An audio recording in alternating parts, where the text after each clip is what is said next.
Hello fellow students, let's talk about bank reconciliations made by me, Edgar Spudans. So, you might wonder what this is for. Bank reconciliation is a comparison between banks and companies' cash records, which are both independently held.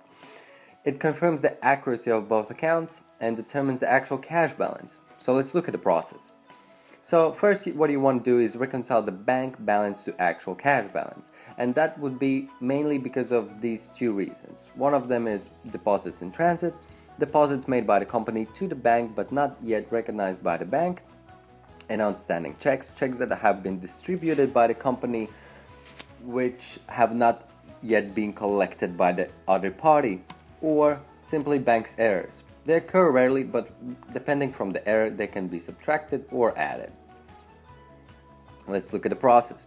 So let's assume the bank, Underwater Bank, has a record of Krusty Krab's company, and it records $49,880 as its cash balance, but Krusty the Krab records its cash balance as book balance as $54,567.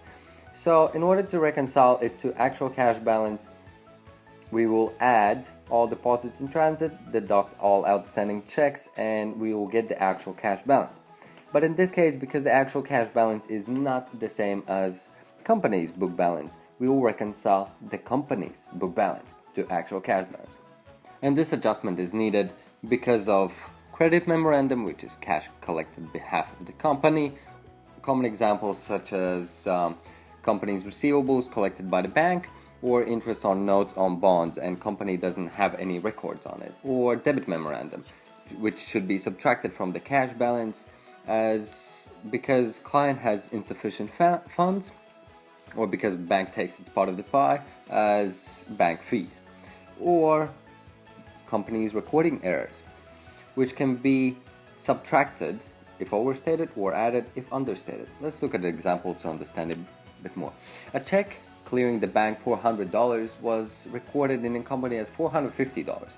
Therefore, it was understated by $50 and will be added. Let's look at the process. So we have the actual cash balance by the bank, and let's get the company's book balance to actual cash balance by adding all credit memorandum, deducting debit memorandum, and getting the actual cash balance. And now that we have the actual cash balance, we want to make the necessary adjusting entries by entering them in the journal. So once we have gone through these entries, we see the whole process has been done. We have reconciled to the actual cash balance. I want to thank you for watching. Keep calm and keep it in balance.